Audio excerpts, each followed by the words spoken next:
Good morning વિદ્યાર્થી મિત્રો.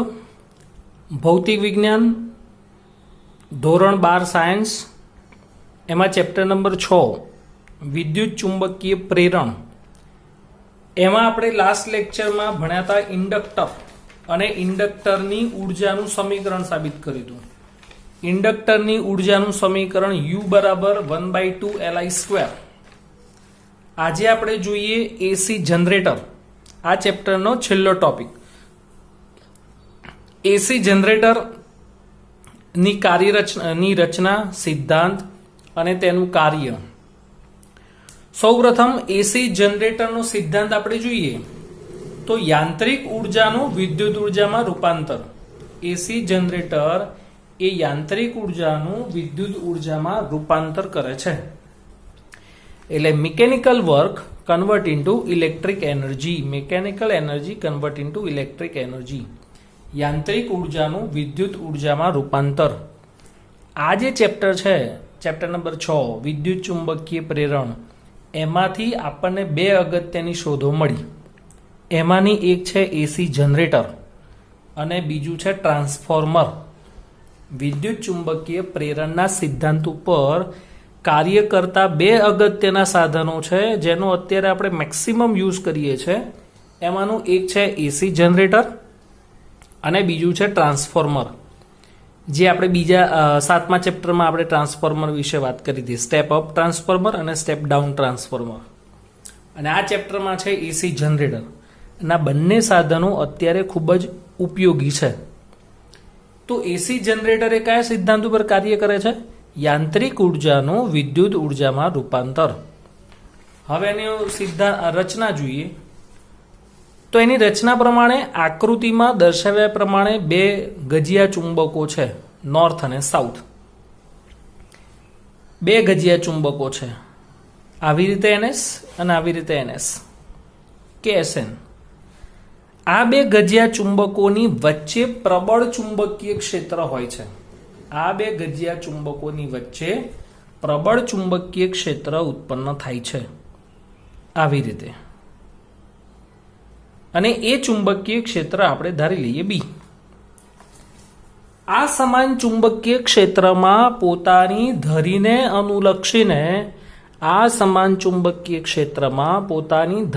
અનુલક્ષીને ધરીની આસપાસ ઓમેગા જેટલી કોણીય ઝડપથી ભ્રમણ કરી શકે એવું એક ગૂંચળું ગોઠવેલું છે આપણે. અને એ ગૂંચળાને આપણે આર્મેચર, ટેકનિકલ ભાષામાં એને આર્મેચર પણ કહીએ છીએ. ગૂંચળાની આસપાસ, ધરીની આસપાસ ફરતું એક ગૂંચળું છે જેને આર્મેચર પણ કહે છે. સમાન ચુંબકીય ક્ષેત્રમાં લંબચોરસ એક ગૂંચળું દર્શાવેલું છે જે પોતાની ધરીની આસપાસ ઓમેગા જેટલી કોણીય ઝડપથી ભ્રમણ કરે છે. આ લંબચોરસ ગૂંચળાની સાથે બે રીંગો જોડેલી છે, C1 ને C2. બે સ્લીપ રિંગ છે. આ બે સ્લીપ રિંગને કાર્બન બ્રશ સાથે જોડેલ છે અને આ કાર્બન બ્રશના બે છેડાઓ ઉપર આપણને એસી વોલ્ટેજ પ્રાપ્ત થશે. એસી જનરેટર મોસ્ટ ઓફલી તમે કદાચ જોયું હોય તો કોઈ પાર્ટી પ્લોટની અંદર પાછળના ભાગમાં રાખેલું હોય છે કે જેથી કરીને ક્યાંક અચાનક લાઇટ જાય તો આપણે જનરેટર સ્ટાર્ટ કરી શકીએ અને લાઇટિંગ ઉત્પન્ન કરી શકાય. એટલે એસી જનરેટરમાંથી આપણને એસી વોલ્ટેજ પ્રાપ્ત થાય છે, જે આપણા ઘરમાં કાર્યરત છે એ એસી વોલ્ટેજ. તો એની રચના જોઈએ તો આકૃતિમાં દર્શાવ્યા પ્રમાણે સમાન ચુંબકીય ક્ષેત્ર બીમાં એક લંબચોરસ ગૂંચળું ભ્રમણ કરે છે. આ ગૂંચળાનું ક્ષેત્રફળ કેપિટલ A છે. અહીં જ્યારે ગૂંચળું સમાન ચુંબકીય ક્ષેત્રમાં પોતાની ધરીની આસપાસ ભ્રમણ કરશે ત્યારે તેની સાફ્ટ વડે, ગૂંચળાની આ સાઈડ બે બાજુના જે ભાગ છે એને આપણે સાફ્ટ કહીશું. સાફ્ટ. સમાન ચુંબકીય ક્ષેત્રમાં જ્યારે આર્મેચર એટલે કે ગૂંચળું પોતાની ધરીની આસપાસ ઓમેગા જેટલી કોણીય ઝડપથી ભ્રમણ કરે ત્યારે ગૂંચળાની સાફ્ટ વડે ચુંબકીય ક્ષેત્રની બરરેખાઓ કપાય છે. જ્યારે ગૂંચળું આમ ભ્રમણ કરશે ત્યારે ચુંબકીય ક્ષેત્રની બળરેખાઓ કપાય છે, જેથી ચુંબકીય ફ્લક્સમાં ફેરફાર થાય છે. જેથી ચુંબકીય ફ્લક્સમાં ફેરફાર થાય છે. અને ચુંબકીય ફ્લક્સમાં ફેરફાર થાય તો પ્રેરિત પ્રવાહ, પ્રેરિત EMF ઉત્પન્ન થાય છે. અને પ્રેરિત EMF ઉત્પન્ન થાય તો પ્રેરિત પ્રવાહ રચાય છે. આપણા ચેપ્ટરના સ્ટાર્ટિંગમાં જ આપણે ફેરાડેના 4 પ્રયોગો ભણ્યા હતા. અને એ ફેરાડેના 4 પ્રયોગો ઉપરથી ફેરાડે એવું તારણ કાઢ્યું હતું કે ચુંબકીય પ્રેરિત EMF ઉત્પન્ન થવા માટે, પ્રેરિત EMF ઉદ્ભવવા માટે ચુંબકીય ફ્લક્સ નહીં, પરંતુ ચુંબકીય ફ્લક્સમાં થતા ફેરફારો અગત્યના છે. એટલે કે ચુંબકીય ફ્લક્સમાં ફેરફાર થવો જોઈએ. અહીંયા કેવી રીતે થાય છે ચુંબકીય ફ્લક્સમાં ફેરફાર? એંગલ બદલાઈને. એંગલ કેવી રીતે બદલાય છે? આ ગૂંચળું ભ્રમણ કરે એટલે કે 0 થી સ્ટાર્ટ કરીએ તો 0 થી π/2, π/2 થી 180, 180 થી 270, 270 થી 360. જેમ જેમ ભ્રમણ કરશે એટલે એંગલ બદલાશે, એંગલ બદલાશે તો ચુંબકીય ફ્લક્સ બદલાય, ફ્લક્સ બદલાય તો પ્રેરિત EMF ઉદ્ભવે. ચુંબકીય ફ્લક્સનું સમીકરણ છે B સદિશ ડોટ A સદિશ. ડોટ છે એટલે પાછળ કોસ આવશે. આ થીટા શું છે? તો A અને B વચ્ચેનો ખૂણો છે, જે ખૂણો સતત બદલાયા કરે. કોણીય ઝડપ એ આપણે ચાકગતિ ચેપ્ટરમાં ભણ્યા 11મા ધોરણમાં કે કોણીય ઝડપ ઓમેગા એટલે θ/t, તો θ બરાબર ઓમેગા t થાય.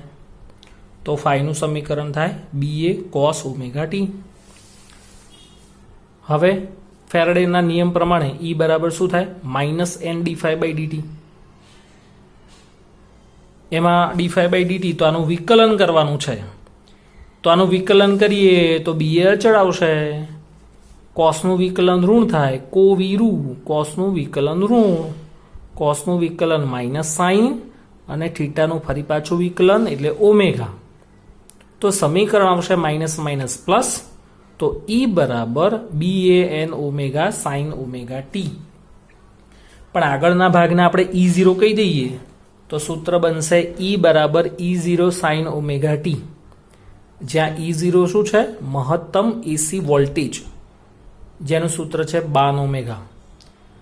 તમે ધ્યાનથી જુઓ ને તો બધા જ ચેપ્ટરો એકબીજા સાથે જોડાયેલા છે. તમે આ EMF ને વોલ્ટેજના સ્વરૂપમાં લખો તો શું લખાય? V બરાબર V0 sin ઓમેગા t, કાં તો V બરાબર VM sin omega t. VM એટલે મહત્તમ વોલ્ટેજ. તો V બરાબર VM sin ઓમેગા t સૂત્રનો તો આપણે ઉપયોગ કરીએ જ છીએ ચેપ્ટર નંબર 7માં. 7મું ચેપ્ટર જે છે ઓલ્ટરનેટિંગ કરંટ, પ્રત્યાવર્તી પ્રવાહ, એમાં આપણે V બરાબર VM sin ઓમેગા t શરૂઆત ત્યાંથી જ કરીએ છીએ. અને આ એ જ સ્વરૂપનું સમીકરણ છે. અને આ જે સમીકરણ છે એ AC વોલ્ટેજનું સમીકરણ કહેવાય.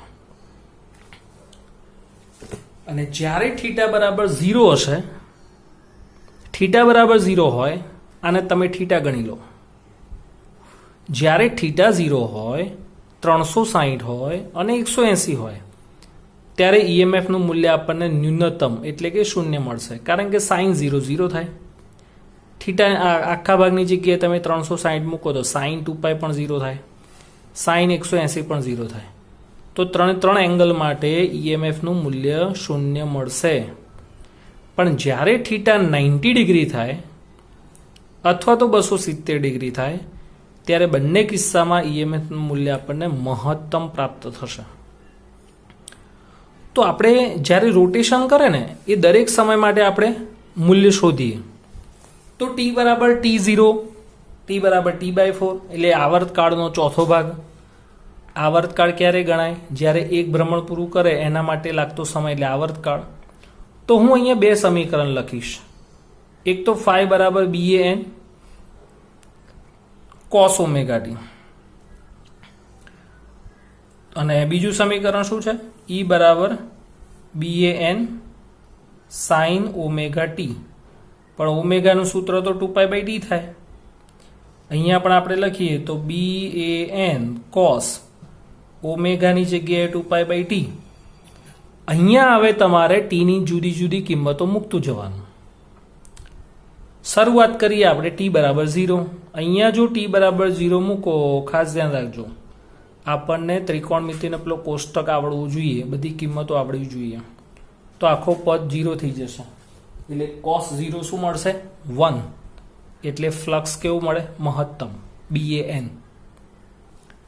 હવે ઈના સૂત્રમાં તો સાઇન વિધેય છે, ઈના સૂત્રમાં સાઇન વિધેય છે, તો સાઇન 0 0 થઈ જાય, એટલે આખું પદ 0 થઈ જાય. પછી બીજો સમય મૂકવાનો T/4, તો અહીંયા T/4 મૂકીએ. અહીંયા જો તમે T/4 મૂકો તો ધ્યાન રાખજો, TT કેન્સલ થઈ જાય, 2 દુ 4, એટલે શું વધ્યું? π/2. TT કેન્સલ, 2 દુ 4, T/2 π/2. cos π/2 0 થાય, માટે ફ્લક્સ 0 થાય. જ્યારે અહીંયા sin π/2 +1 થઈ જાય, માટે ફ્લક્સ EMF આપણને મહત્તમ મળે. પછી T/2, અહીંયા જો તમે T/2 મૂકશો તો 2 2 કેન્સલ થશે, TT કેન્સલ થશે, cos π -1, તો ફ્લક્સ આપણને મળે -BAN, ફ્લક્સ ઋણ મળે. ફ્લક્સ છે અદિશ રાશિ, પણ એનું મૂલ્ય ઋણ હોઈ શકે. અને અહીંયા મૂકશો તો sin π 0, તો EMF આપણને 0 મળે.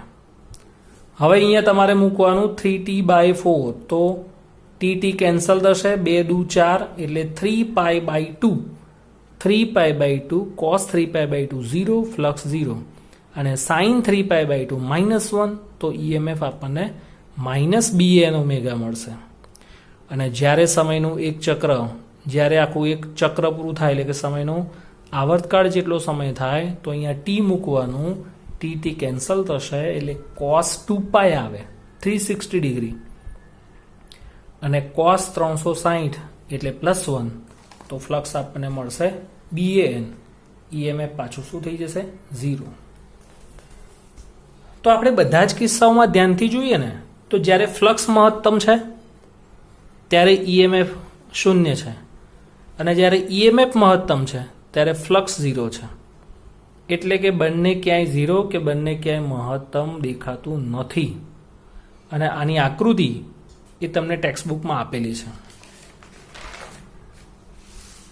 હવે કેવી કેવી રીતે ઉર્જાઓ ઉત્પન્ન કરી શકાય? તો તમે ખૂબ જ ઊંચાઈ ઉપરથી પડતા પાણીનો ધોધ જોયો છે, ડેમ ઉપરથી.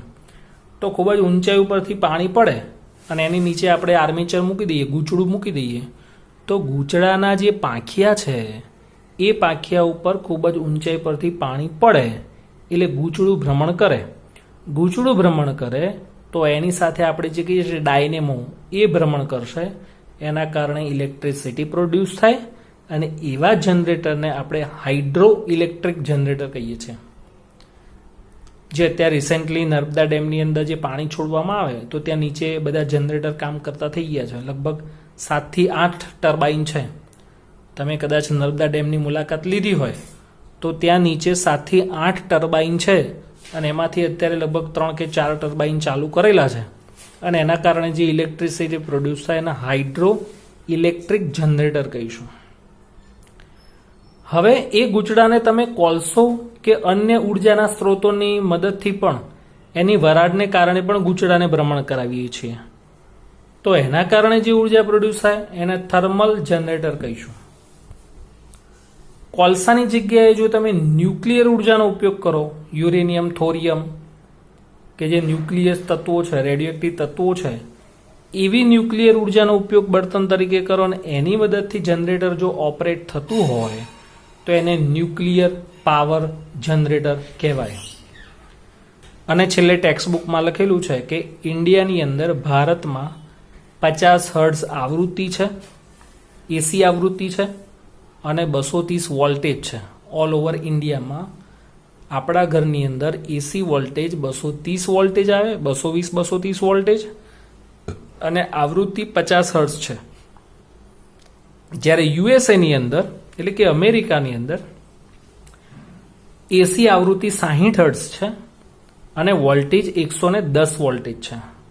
એસી વોલ્ટેજ 110 વોલ્ટેજ અને આવૃત્તિ છે એસી આવૃત્તિ 60 હર્ટ્ઝ ઇન યુએસએ, અમેરિકાની અંદર. એ એમસીક્યુ માટે કદાચ યાદ રાખવું હોય તો રાખશો તો ચાલશે.